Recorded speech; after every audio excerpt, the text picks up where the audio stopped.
Good morning and welcome to this week's live event. If you're watching in the Facebook group, my name is Ailsa and I'm curator of the group Women Healing from Emotional Abuse with Power, Passion, and Pleasure. And if you're here watching on YouTube, welcome. My name is Ailsa. You can find out more about me at my website, www.pleasureforhealth.com. So I wanted to talk a little bit about trauma. And I know this is something that we're all dealing with in the present moment. We're dealing with collective trauma of the pandemic, of our own isolation. Perhaps we're loading on having our kids at home. We're having issues in our relationships because we're working from home. We're not able to go and meet with friends and go out the way we normally would. We're having restrictions. We're having all sorts of things that are front loading our trauma, as well as a lot of us do have past trauma or abuse that we also have that we are carrying anyway. And so we can feel a little bit overwhelmed or a lot overwhelmed at the moment. And, kind of like we're getting pushed down and down and down, under the weight of it all, and underneath, what our body actually can cope with, our physical body. And you may be noticing some effects of this. You might be noticing exhaustion. You might be noticing, elevated blood pressure. If you suffer from diabetes, blood pressure, chronic pain, any type of illness where you are having inflammation, you're probably going to notice this is all getting worse. And this is, a normal response to dealing with a lot of stress. So we're living in a high stress society, in a high stress time. And if you have past trauma as well, this can be our nervous system can almost shut down, in which case you might notice things like depression or just being unable to think clearly. You can't kind of muster the energy to get up and do anything, and you're just feeling kind of shut down. You don't want to talk to anyone. You can't deal with any, problems. And we're on a short trigger fuse. If anybody says something, all we do is just blow up or start to cry or whatever your response is about that. So these are real things that happen because our nervous system is overloaded.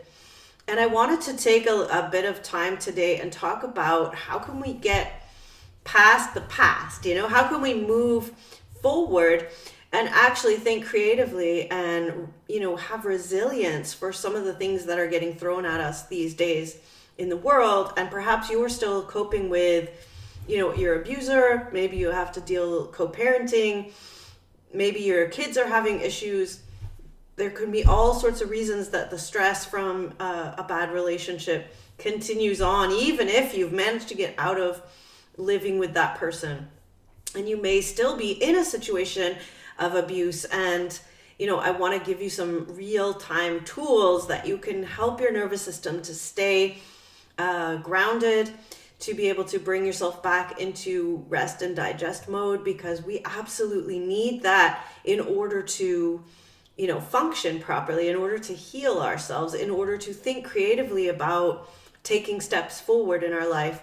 And, I did a live class in the group a week ago, and we talked about what are our goals for 2022? How can we move towards that? And, we can't even think about that if you are in total survival mode. So this video is for you if you haven't managed to get out of that fear response, that stress response, the high trauma, and you're just getting, overwhelmed with that. So please stay with the video if that is you, and even if you just want to learn some techniques to deal with this. So we're going to talk today about the nervous system and how we can access our own nervous system. So the stress response in our nervous system is controlled, if you will, by the sympathetic nervous system, which is, partly under our control and partly not. And a lot of the autonomic, you might have heard that words, goes along with automatic responses to stress happen kind of below our cognitive control. So we're not actually able to control our heart rate, unless you're, an amazing yogi or you've practiced. But most of us can't control our heart rate or temperature, whether we get goosebumps. Some of these things are, the pupils of our eyes. These things happen reflexively. But what we can do is access our nervous system with our conscious thought and our mind and make changes that will help our autonomic responses to calm down, to kind of let go of the stress response and come back into doing the other things that our autonomic nervous system does, which is, digest our food and, put energy in the right place and, build up tissue mass and, filter toxins out of our body.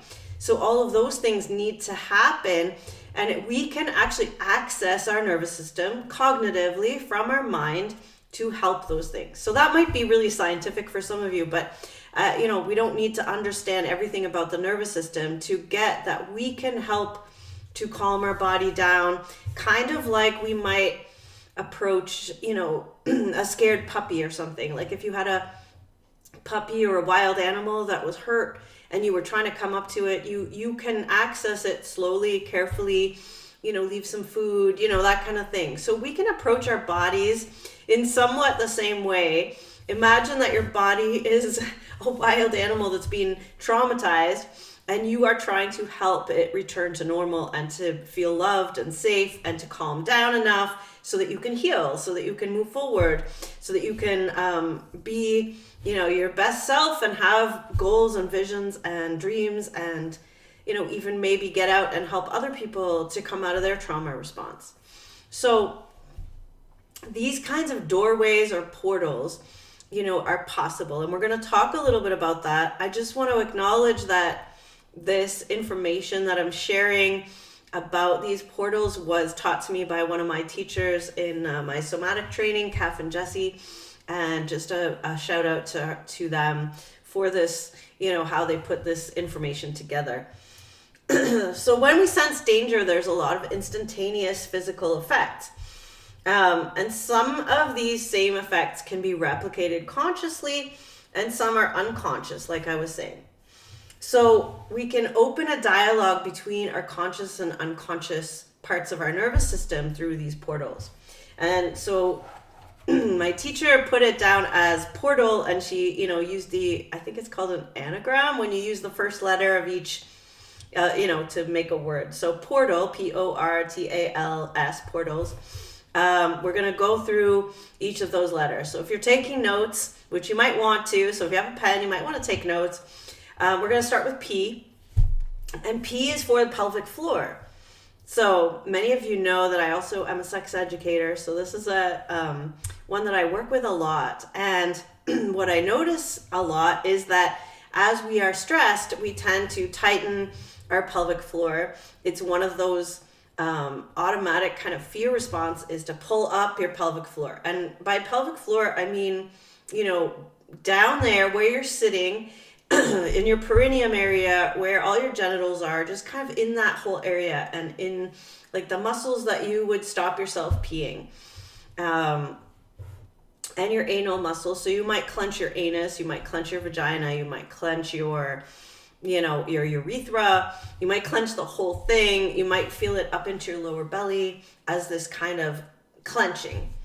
So what I want you to do if you're sitting at home, nobody needs to know you're doing this, but you can try squeezing those muscles. So squeeze your pelvic floor up as if you are trying to stop yourself peeing and you're waiting to find a bathroom. So you squeeze those muscles and then relax those muscles.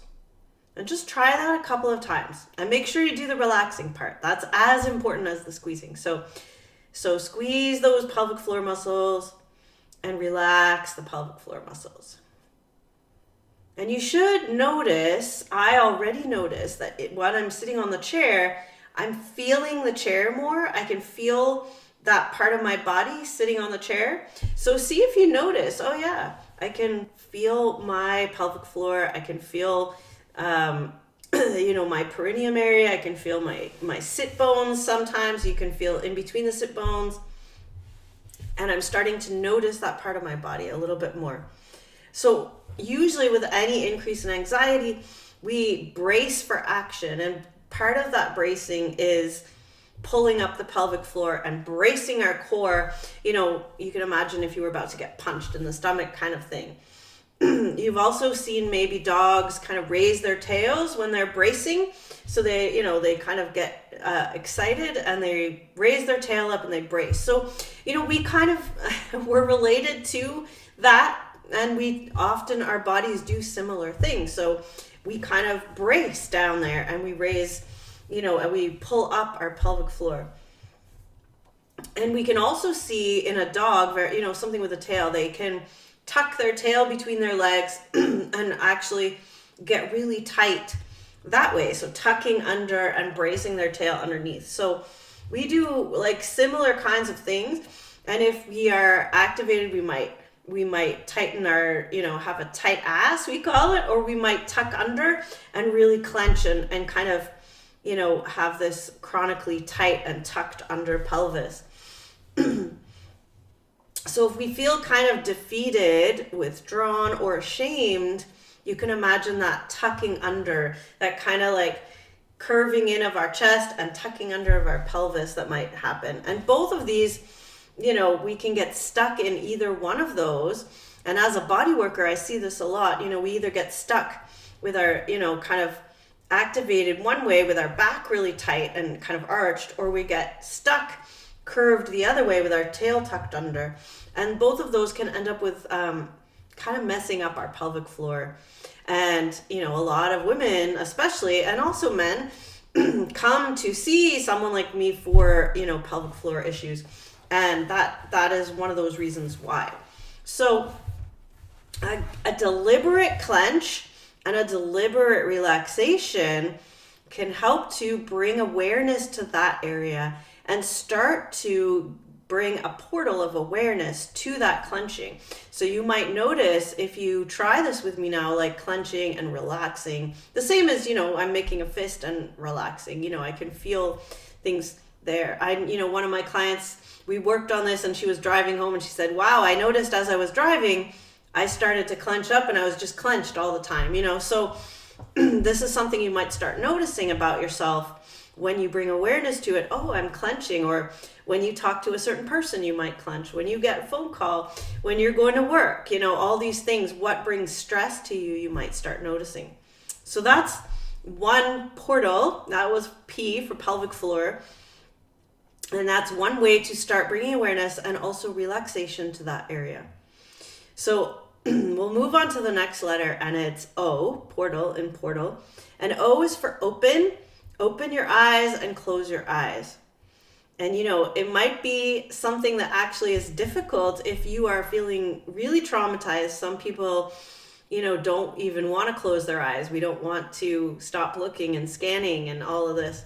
So our pupils, like I said, respond to light and to arousal.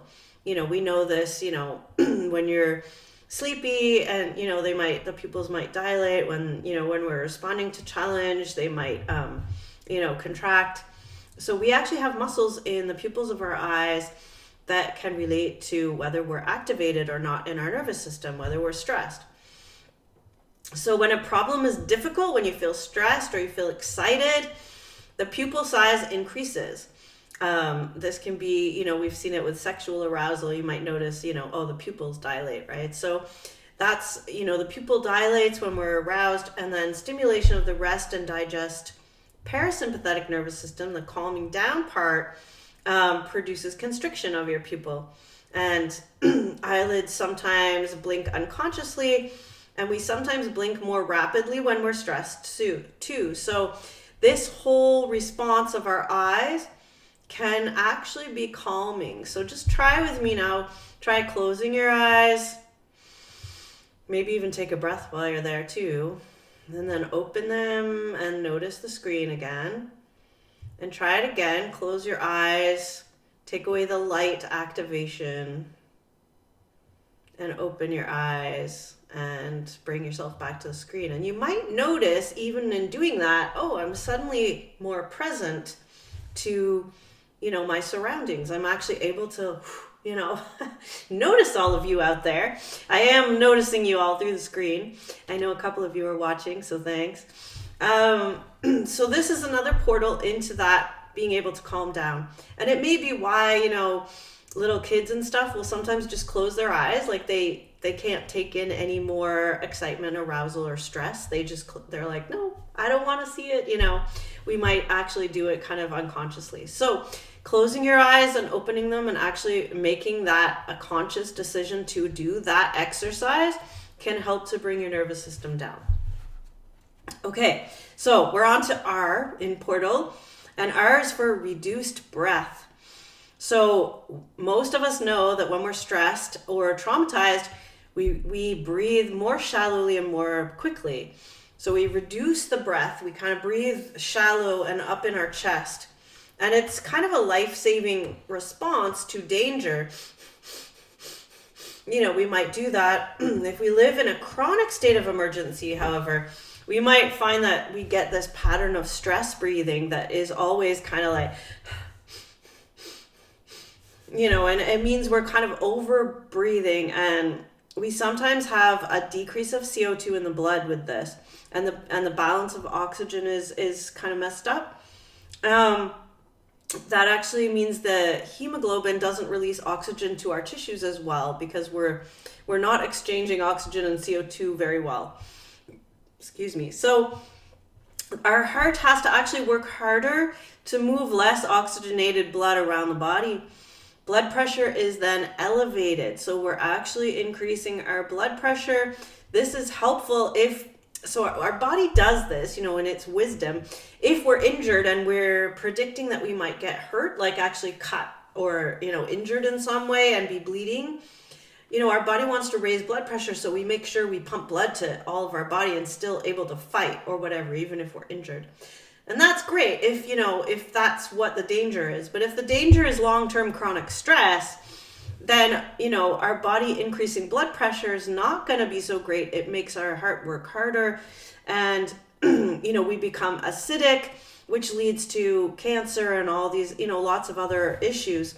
So we actually want to be careful that we take the time, if we can, to actually slow our breathing down. And we can do this consciously, and there's lots of breathing practice out there, but really the main one is slow down. So try taking a breath in for 4 counts. So breathing in, 2, 3, 4, and then breathing out, 2, 3, 4. And breathing in, 3, 4, and breathing out, 2, 3, 4. And you might notice, even just with those couple of slower breaths, that you're starting to take a bigger breath in. You can feel it go down a little bit lower in your body, and breathing out. You might also notice some restriction around your diaphragm, like just below your bra strap, kind of that area. You might notice some restriction there. You might notice it's hard to breathe, but just the practice of taking a bit longer to breathe, a few counts in and a few counts out, can actually relax and help you to breathe more slowly and bring some awareness to that. So taking a couple breaths, and we all know this, but actually making time to do it. Okay, so T is for toes and fingers. And this is might sound silly, but when we sense danger, adrenaline gives the body a tremendous amount of energy.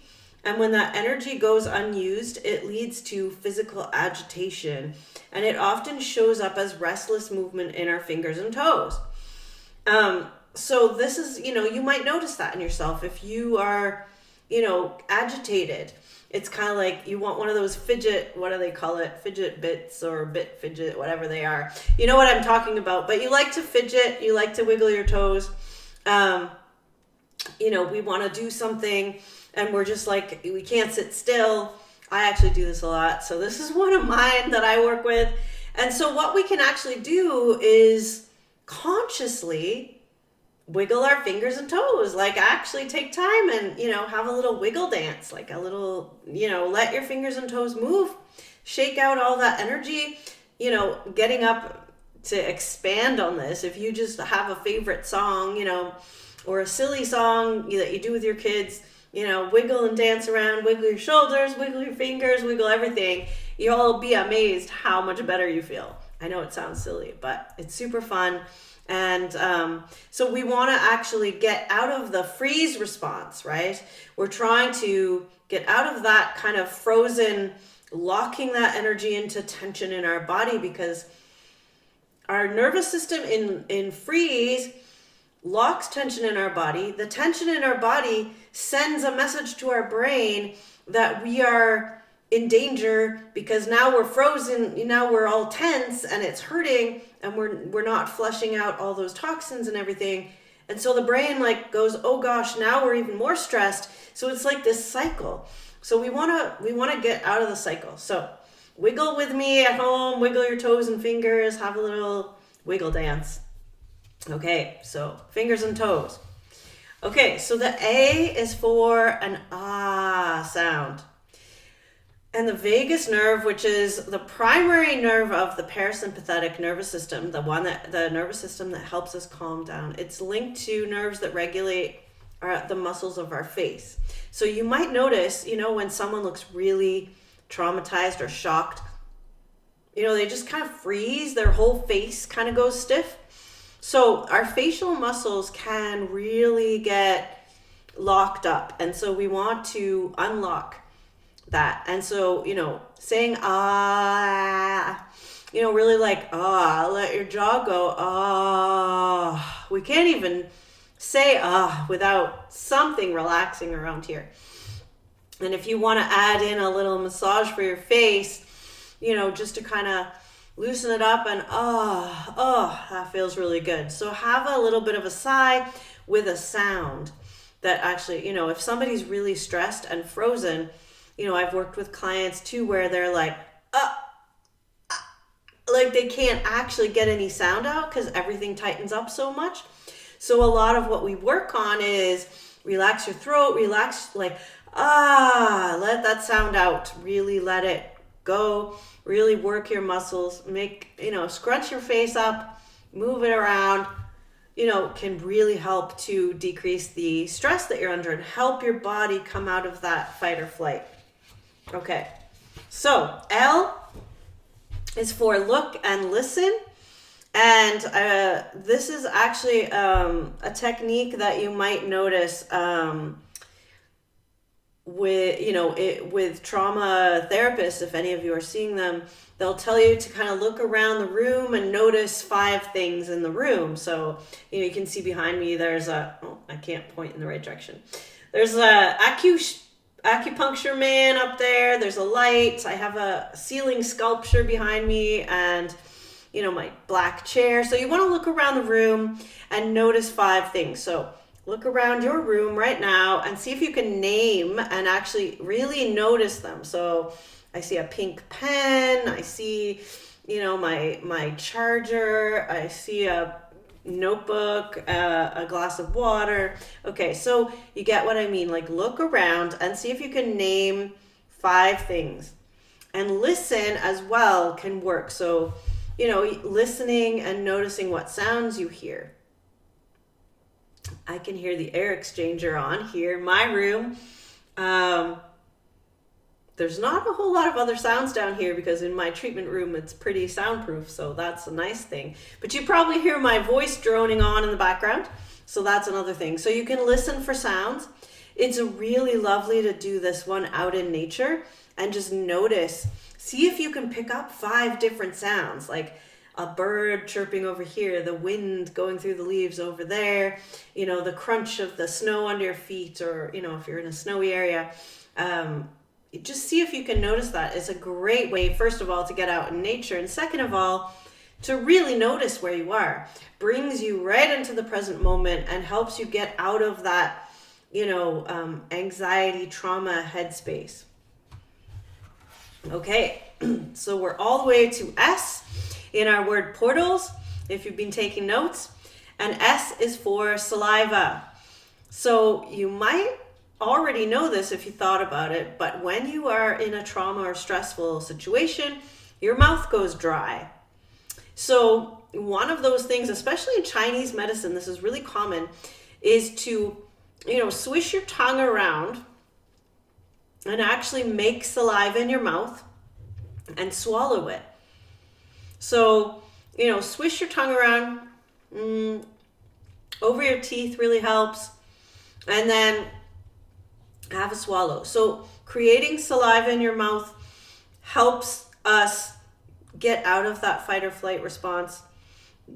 So we can consciously do that. You can do it by drinking water if you really find it difficult to make saliva and you're, stressed. So, sipping on water is actually great for your health, great for you, great for getting out of stress. You might not have known that, but if you have your water bottle, and especially with a straw, sipping on your water is a really great way to calm down. Okay, so those are the portals to helping your nervous system come back into balance. And I hope that gives you tons of ways to start dealing with the physical responses to trauma and stress that we are under pretty much all the time now. And the benefits of doing this, these little exercises and staying present. What are the benefits? Well, the benefits are that you can be in the present moment. You are more able to take in your surroundings and actually make accurate assessment of what dangers you're in. When you're safe, you actually have more choice around where you put yourself. You may not make stupid choices and decisions that you would have made if you are constantly under stress. We sometimes just do things that we haven't thought about. So you'll be more in choice. You have more of your cognitive brain online to actually think about things. You'll be able to, keep yourself creatively resilient to everything that's going on. So if something's thrown at you, all of a sudden you've got to, you slid into the ditch and you have to deal with getting the tow truck and X, Y, and Z. You're going to be more able to be present, say, okay, I've slid in the ditch, I'm safe, I'm okay, nobody else is hurt in the car, I can call a tow truck, I have my cell phone, boom.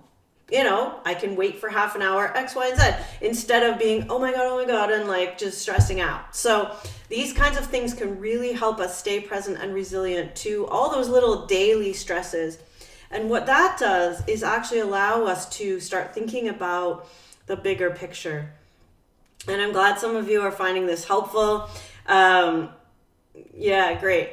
Helping with clients and helping ourselves, right? We are co-regulatory beings. We actually take on stress from being around stressed people. So I know a lot of you that I have talked to that have done the breakthrough calls with me, which I offer to anyone in this group, anyone listening to this video. I offer a free call to talk about your particular situation and if working with me might be a next step for you. But when I talk to them, this is a lot of what their experience is. And, we can then have more choice around our own body. And we can actually have an effect on the people around us. You can help your kids to be less stressed, your partners, your friends, other people that you're working with. Because if you can't get yourself out of these stress responses, we're actually, if you've gone into a room and everyone's stressed, it and you come out feeling stressed, whether you want it or not. We just actually kind of co-regulate. So if you can calm down and stay in that calm state and practice some of these exercises, you could actually be spreading relaxation and calmness and peace and love and all those things that we want to spread to people around us. And even in this traumatic time, we have choice about where we keep our body and what state we are in, what choices we make, who we mix with, and how we interact with other people. So I hope this has been helpful for those of you that are listening or will listen to this later. I do, as I mentioned, offer a free 1-hour call for anybody listening who would be interested in taking this challenge to work with yourself so that you are able to work more consciously in your relationships and maybe even experience intimacy, experience more choice in your relationships, more autonomy, have great boundaries because you're aware of who you are. There's so many benefits to doing this. This is the foundational work, but there's much more to do as far as how do we learn to know what we want, what we don't want. All of this work, is summed up in working. I have a number of programs, but one of them particularly for traumatized women. So please do reach out. You can book a call directly if this is calling to you at www.ailsakeppie, so my name, AILSAKEPPIE.com/apply, APPLY. Just go straight there, book a call. Let's chat about your particular situation and what your goals might be in, if you could get out of the stress and trauma responses, what would you be able to do? What would you want to be offering in the world? What would you want to be experiencing in your relationships, in your body, in your, spiritual life, in your work life? All of these aspects come together. So, please do reach out. You can also take a look and find out more about me at pleasureforhealth.com. All right, it's been a pleasure having this chat with all of you, and happy practicing of portals into your nervous system. And I will see you hopefully next week. Again, if you're not in my Facebook group and you're watching this from YouTube, the Facebook group is called Women Healing from Emotional Abuse with Power, Passion, and Pleasure. It is open to female identified people for now because of the safety issues.